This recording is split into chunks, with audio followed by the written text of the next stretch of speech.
1979 வருஷம் அலாஸ்கால கார்ல்னு ஒருத்தர் மரம் வெட்டுற வேலையை பார்த்துட்டு இருக்காரு. வேலையை முடிச்சுட்டு அவரும் அவரோட ஃப்ரெண்ட்ஸும் டவுனுக்கு போறாங்க. ஃப்ரெண்ட்ஸ் எல்லாரும் ஒரு கார்ல முன்னாடி போறாங்க. கார்ல அவங்க ஃபாலோ பண்ணிட்டு போறாரு. அப்ப திடீர்னு முன்னாடி போன கார் அந்த இடத்துல பறக்குது. என்னன்னு புரியாம பார்க்கும்போது மேல போன கார் வந்து இவரோட கார் மேல விழுது. இவரோட ஃப்ரெண்ட்ஸுக்கு என்னாச்சுன்னு வெளியே போய் பாக்குறாரு. அப்ப ஏதோ சத்தம் கேக்குதுன்னு மேல பார்த்தா ஒரு யூஎஃப்ஓ பறந்துட்டு இருக்கு. அதை பார்த்து பயந்து தலை தெறிக்க ஓடுறாரு. யூஎஃப்ஓவும் ஃபாலோ பண்ணிட்டே போகுது.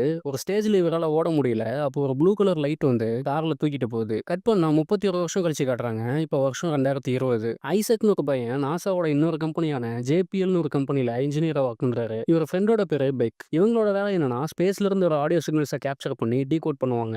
பெக் ஒரு சிக்னலை ஸ்பேஸ்ல அனுப்புவாரு. அதை ஐசக் கண்டுபிடிப்பாரு. இந்த மாதிரி தான் அவங்க ஜாலியா விளையாடுவாங்க. ஆனா இப்போ பெக் அனுப்பின சிக்னலுக்கு பதிலா கனடால இருந்து ஒரு சிக்னல் ஐசக் கண்டுபிடிச்சிருக்காரு. இதுக்கு வாய்ப்பே இல்லைன்னு பெக் சொல்றாரு. என்னன்னா கனடால கிரவுண்டட் சேட்டலைட்டே கிடையாதுன்னு சொல்றாரு. இதை பெருசா கண்டுக்காம அவங்க அடுத்த வேலையை பார்க்க போயிடுறாங்க. இன்னொரு நாள் ஐசக் லேட் நைட்ல ஒர்க் பண்ணிட்டு இருக்கும்போது சிஸ்டம்ல ஒரு டேட்டா ரிசீவ் ஆகுது. அதை படிக்கலாம் ட்ரை பண்ணா ஃபுல்லா என்கிரிப்ட் ஆகிருக்கு. அது எங்கிருந்து வந்துச்சுன்னு கண்டுபிடிக்கலாம்னு பார்த்தாலும் அன்னோன் ஆரிஜின் வருது. யார் அனுப்புனாங்கன்னு கண்டுபிடிக்க முடியல. இது மாதிரி சிக்னல்ஸ் அப்பப்போ வரும். ஸோ அதை கண்டுக்காம வீட்டுக்கு கிளம்புறாரு. ஐசக்கு மென்டலி கொஞ்சம் ப்ராப்ளம் இருக்கு. என்னன்னா அடிக்கடி ஸ்ட்ரெஸ் ஆவாரு. அதனால டாக்டரை பார்க்க வந்திருக்காரு. டாக்டர் ஐசக் கிட்ட உனக்கு பிடிச்ச இடத்துக்கு போ, உன்னை நீயே வீடியோ எடுத்துக்கோ, உனக்கு என்ன தோணுதோ அதை அந்த வீடியோல சொல்லு, இப்படி பண்ணா நீ பெட்டரா ஃபீல் பண்ணுவான்னு சொல்றாங்க. இவரும் கேமராவை எடுத்துட்டு ஒரு மலையோட உச்சிக்கு போறாரு. கேமரா ஆன் பண்ணி பேச ஸ்டார்ட் பண்றாரு. மைண்டும் கொஞ்சம் ரிலாக்ஸ் ஆகுது. அப்போ திடீர்னு எர்த்குவேக் வந்த மாதிரி அந்த இடமே ஆடுது. அப்போ ஒரு எரிக்கல் வானத்துல இருந்து இவருக்கு முன்னாடி வந்து விழுது. இவருக்கு எதுவுமே புரியாம ஷாக்ல இருக்காரு. உடனே கவர்மெண்டோட ஃபைட்டர் ஜெட்ஸ் எல்லாம் அந்த இடத்த நோக்கி போகுது. பின்னாடி ஆர்மி வெஹிக்கிள்ஸும் போகுது. அவங்க கண்ணில் படாம காட்டு வழியாவே நடந்து அந்த எரிக்கல் விழுந்த திசையை நோக்கி போறாரு. அங்க போய் பார்த்த அப்புறம் தான் தெரியுது அது எரிக்கல் இல்ல, அது ஒரு யூஎஃப்ஓன்னு. அந்த யூஎஃப்ஓ மலைக்கு நடுவில் மாட்டிக்கிட்டு வெளியில வர முடியாம சுத்திட்டு இருக்கு. ஐசக்கு எதுவுமே புரியல. உடனே கையில இருந்த கேமராவை வச்சு அதை வீடியோ எடுக்கிறாரு. சடனா அது மறைஞ்சு போகுது. ஐசோக்கும் அங்கிருந்து போலான்னு திரும்பும் போது பின்னாடி ஒரு ஏலியன் நின்றுட்டு இருக்கு. இவரும் பயத்தோட அதை பார்த்துட்டு கேமரால வீடியோ ரெக்கார்ட் பண்றாரு. அந்த ஏலியனும் இவர் எதுவும் பண்ணாம போயிடுது. தப்பிச்சா போதுன்னு விழுந்துடுச்சு ஓடுறாரு. அப்ப திடீர்னு ஒரு ஃபிளாஷ் அடிக்குது. கட் பண்ணா நியூஸ் சேனல்ல நேத்து விழுந்த எரிக்கல் மார்க்ஸ் பக்கத்துல இருக்க ஆஸ்ட்ராய்ட் பெல்ட்ல இருந்து வந்திருக்கும்னு சயின்டிஸ்ட் எல்லாம் கண்டுபிடிச்சதா சொல்லிட்டு இருக்காங்க. யூஎஃப்ஓ வந்ததை கவர்மெண்ட் மக்களுக்கு தெரியக்கூடாதுன்னு மறைக்கிறாங்க. ஐசக்கோட ஆபீஸ்ல மேனேஜர் பெக் கிட்ட வந்து ஐசக் எங்கன்னு கேக்குறாரு. அவன் எங்க போனான்னு எனக்கு தெரியலன்னு பெக் சொல்றாரு. கட் பண்ணா ஐசக் ஒரு மலை மேல கண்மூடிச்சு எந்திரிக்கிறாரு.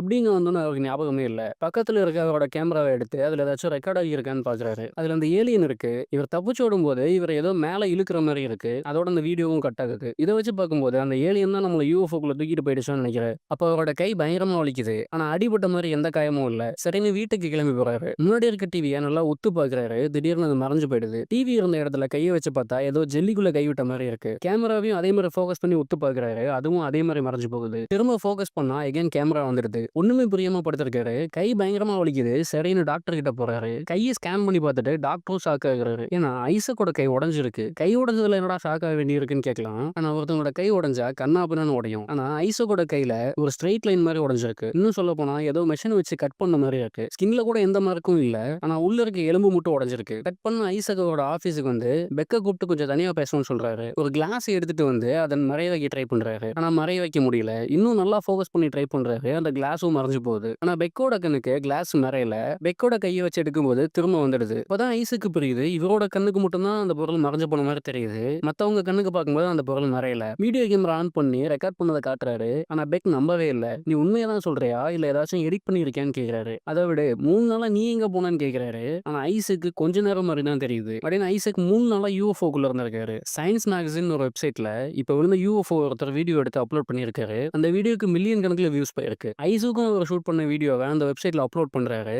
அப்லோட் பண்ண கொஞ்ச நேரத்திலேயே வியூஸ் பிச்சுக்கிட்டு போகுது. அடுத்த நாள் ஒரு நியூஸ் சேனல்ல இருந்து கால் வருது. நீங்க அப்லோட் பண்ண வீடியோ வைரலா போயிட்டு இருக்கு. அதை பத்தி எங்க சேனல் ஒரு இன்டர்வியூ தர முடியுமான்னு கேக்குறாங்க. ஐசக்கும் ஓகேன்னு சொல்றாரு. அந்த வெப்சைட்டை செக் பண்ணி பார்க்கும்போது கிட்டத்தட்ட 1 மில்லியன் வியூஸ் போயிருக்கு. கமெண்ட்ஸ் செக் பண்ணி பார்க்கும்போது சில கமெண்ட்ஸ் பாசிட்டிவா வந்திருக்கு, சில கமெண்ட்ஸ் நெகட்டிவா வந்திருக்கு. ஆபீஸுக்கு போயிட்டு இருக்கும்போது நிறைய கால்ஸ் வருது. எங்க சேனலுக்கு இன்டர்வியூ கொடுங்கன்னு கேக்குறாங்க. சரின்னு ஒரு சேனலுக்கு இன்டர்வியூ தர போறாரு. லைவ்ல டெலிகாஸ்ட் பண்றாங்க. அந்த ஆங்கர் ஐசக் கிட்ட அவரோட வீடியோ ப்ளே பண்ணி கட்டி இதை பத்தி சொல்லுங்கன்னு கேக்குறாங்க. ஐசக்கும் நடந்த எல்லாத்தையும் சொல்றாரு. அதுக்கு அந்த ஆங்கர் இங்க பாருங்க ஐசக், நீங்க கம்ப்யூட்டர் இன்ஜினியர், நீங்க உங்க கம்ப்யூட்டர்லயே இந்த மாதிரி வீடியோ ஈஸியா கிரியேட் பண்ணிருக்கலாம்னு சொல்லி இவர் சொல்ற எல்லாமே ஃபேக்ன்ற மாதிரி அந்த ஆங்கரை ப்ரூவ் பண்ண ட்ரை பண்றாங்க. ஐசக் எவ்வளவு சொல்லியும் அவங்க நம்புற மாதிரியே இல்ல. இந்த வீடியோ உண்மையா இல்ல ஃபேக்கானு நீங்களே சொல்லுங்கன்னு சொல்லி ஷோவை முடிச்சிடுறாங்க. ஒரு விஷயம் உண்மையா இருந்தாலும் மீடியா அவங்களோட பவரை வச்சு அது ஃபேக்னு எல்லாரையும் நம்ப வைக்க முடியும். இன்னும் ஒரு படி மேல போய் ஐசக்கோட ஸ்கூல் மேட்டை கூப்பிட்டு இன்டர்வியூ எடுக்கிறாங்க.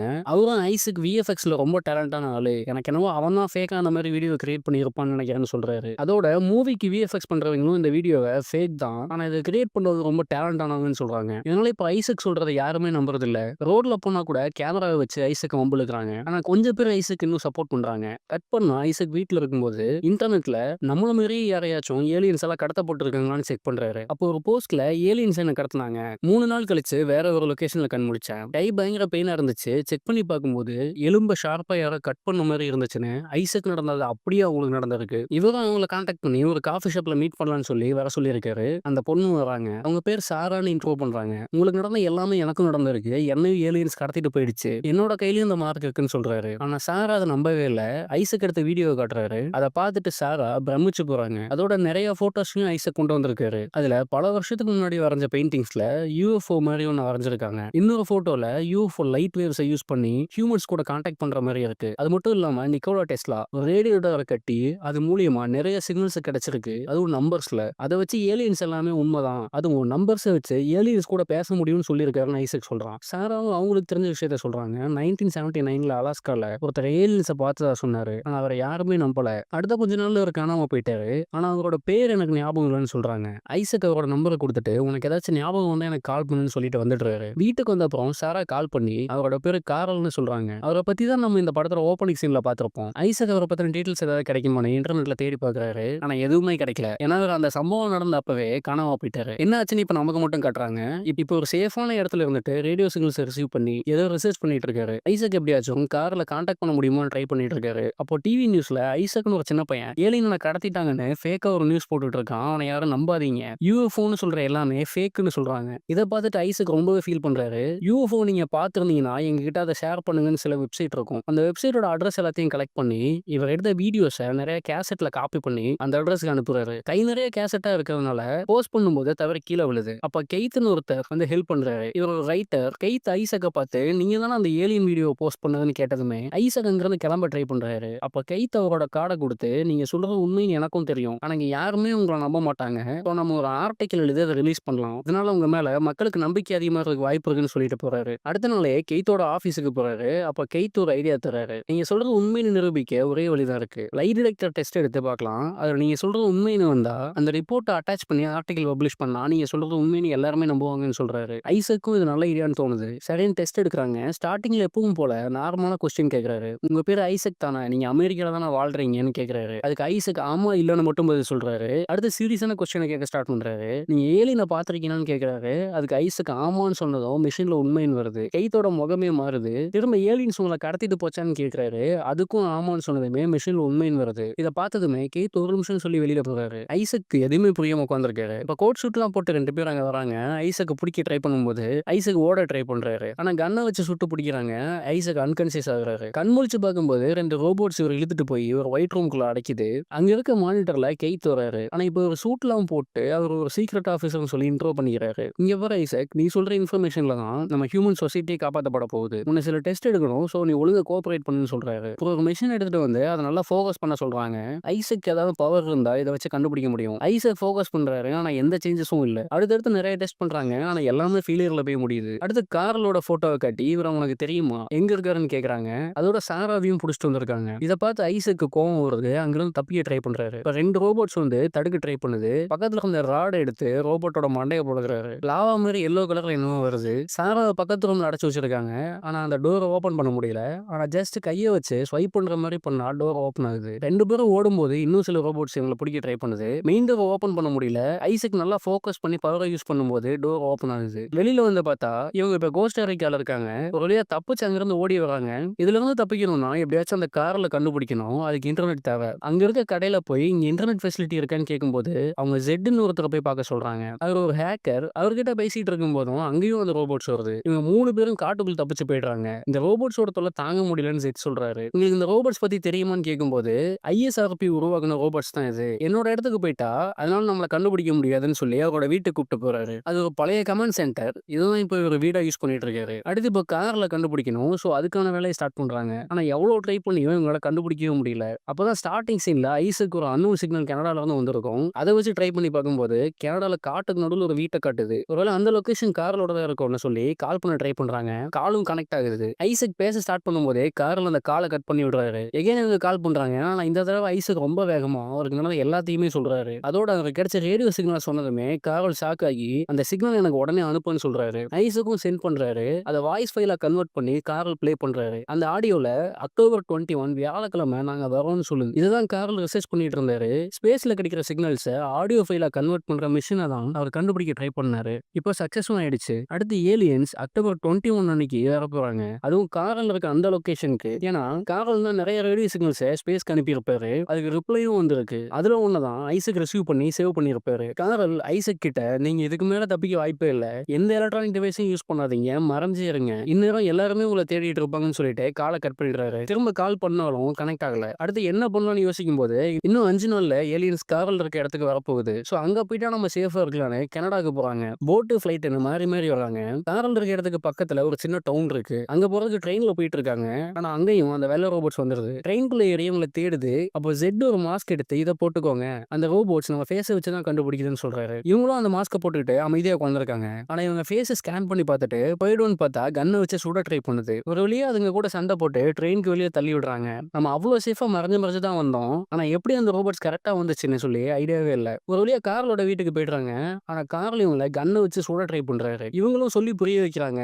நாங்க தான் அந்த சிக்னலை உங்களுக்கு சென்ட் பண்ணோம். வீடியோ கால்ல கூட பாத்தீங்களேன்னு சொன்னதும் நீ அதை டீஆக்டிவேட் பண்ணிட்டீங்களான்னு கேக்குறாரு. ஆனா இவங்களுக்கு எதுவுமே புரியல. உடனே உள்ள போய் ஒரு மெஷின் எடுத்துட்டு வந்து இவங்க கையில வச்சு ஸ்கேன் பண்றாரு. ஏன்னா யூஎஃப்ஓக்குள்ள போயிட்டு வந்தப்போ இவங்க கையில ஒரு ஃபிராக்சர் ஆகி இருக்கும். ரீசன் என்னன்னா இவங்க கையில ஒரு ட்ராக்கர் வச்சிருப்பாங்க. அதை ஃபாலோ பண்ணி தான் அந்த ரோபோட்ஸ் இவங்களை பிடிக்க வந்திருக்கு. இப்ப கார்ல அதை டீஆக்டிவேட் பண்ணதால இவங்க இருக்க லொகேஷன் தெரியாது. ஐசக் யார் அந்த ட்ராக்கரை வச்சான்னு கேட்கும்போது ஏலியன்ஸ் தான் இதை வச்சாங்க. கவர்மெண்ட் ஆளுங்க ஸ்கேன் பண்ணி பார்க்கும்போது உள்ள ட்ராக்கர் தெரிஞ்சிருக்கும். அதை வச்சுதான் உங்களை ஃபாலோ பண்ணியிருக்காங்க. இப்போ டீஆக்டிவேட் பண்ணிட்டதால ரிஸ்க் இல்ல. சோ எல்லாரும் ரிலாக்ஸா இருங்கன்னு சொல்றாரு. அப்புறம் எல்லாருமே அவங்களுக்கு நடந்ததை ஷேர் பண்ணிக்கிறாங்க. சொல்லி வச்ச மாதிரி எல்லாருக்குமே ஒரே மாதிரி விஷயம் தான் நடந்திருக்கு. எல்லாருமே மலைக்கு ஹைக்கிங் போகும்போது தான் ஏலியன்ஸை பார்த்திருக்காங்க. அடுத்த நாள் ஆகுது. இன்னைக்கு தான் ஏலியன்ஸ் பூமிக்கு வரப்போறதா அந்த ஆடியோல சொல்லியிருக்கும். திடீர்னு அவங்க இருக்க இடமே பூகம்பம் அந்த மாதிரி ஆடுது.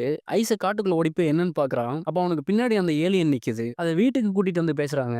ஆனா அது பேசுறது எதுவுமே உங்களுக்கு புரியல. அதனால கார்ல அந்த மெஷினை வச்சு டிரான்ஸ்லேட் பண்ணி கேக்குறாங்க. நீ யாரு, எதுக்காக இங்க வந்திருக்கேன்னு கேட்கும்போது அங்க உங்களோட எல்லாத்துலயுமே அட்வான்ஸா இருக்கும். மெடிக்கல் சயின்ஸ் டெக்னாலஜின்னு எல்லாத்துலயுமே உங்களால புரிஞ்சுக்க முடியாத விஷயத்தை கூட எங்களால புரிஞ்சுக்க முடியும். ஆனா இந்த யூனிவர்ஸ் எங்க தொடங்குச்சுன்னு அந்த ஸ்டார்டிங் பாயிண்ட்டை மட்டும் எங்களால கண்டுபிடிக்கவே முடியலன்னு சொல்லுது. எதுக்காக எங்களை சூஸ் பண்ணீங்கன்னு கேட்கும்போது மனுஷங்க கிட்ட தான் அதிக அளவிலான ஆறாம் இருக்கு. இவரை பத்தி சொல்லுங்கன்னு சொல்லி அதோட கையை ஐசக்கோட தலையில வச்சு யாரையோ காட்டுது. யாருன்னு பார்த்தா ஜீசஸ பத்தி கேக்குது. இவங்களும் ஜீசஸ பத்தி எல்லாத்தையுமே சொல்றாங்க. அதே சமயம் ஏஜென்ட்ஸ் எல்லாரும் அந்த வீட்டை சுத்தி வளைச்சிடுறாங்க. காரல் கையில கன் எடுத்துட்டு வெளியில வர்றாரு. அவரை ஷூட் பண்ணி கொல்றாங்க. சாரா வெளியில வந்தா சாராவையும் கொல்றாங்க. அப்புறம் மைக்கை எடுத்து இன்னும் உள்ள யார் இருந்தாலும் ஒழுங்கா வெளியில வாங்கன்னு சொல்லிட்டு வீட்டையே ஷூட் பண்ணி கொளுத்த பாக்குறாங்க. அப்போ அந்த ஏலியன் ஐசக்க பார்த்து உன்னோட சென்ஸை யூஸ் பண்ணுன்னு சொல்லிட்டு மறைஞ்சு போயிடுது. ஐசக் அவரோட பவரை யூஸ் பண்றாரு. ஏஜென்ட்ஸ் ஷூட் பண்ற புல்லட் எல்லாமே ஸ்லோ மோஷன்ல போகுது. ஐசக் வெளியில போய் சாரா காரல் எல்லாத்தையும் தூக்கிட்டு அங்கிருந்து மறைஞ்சு போறாரு. அதுக்கப்புறம் ஏலியன்ஸ் வந்து இறந்து போன சாரா காரலுக்கு மறுபடியும் உயிர் கொடுக்குது. ஏஜென்ட்ஸ் எல்லாரும் அங்கேயே தான் இருக்காங்க. அவங்களுக்கு முன்னாடி தான் எல்லாரும் நடந்து போறாங்க. ஆனா அவங்களால இவங்களை பார்க்க முடியல. எய்த்துக்கு மட்டும் யாரோ நடந்து போன மாதிரி ஃபீல் ஆகுது. சடனா மேல ஒரு யூஎஃப்ஓ பறந்து போறத பாக்குறாரு. கட் பண்ணா கொஞ்ச நாள் கழிச்சு காட்டுறாங்க. சாராவும் ஐசக்கும் சேர்ந்து ஒரு ரெஸ்டாரண்ட் நடத்துறாங்க. காரலும் ஜெட்டும் சேர்ந்து நிறைய ரிசர்ச் பண்றாங்க. அப்புறம் கெயிட் பண்ண வேலையினால அவருக்கு வேலையும் போகுது. இதோட இந்த கதையும் முடியுது. இன்னொரு நல்ல படத்துல பார்க்கலாம். தேங்க்யூ.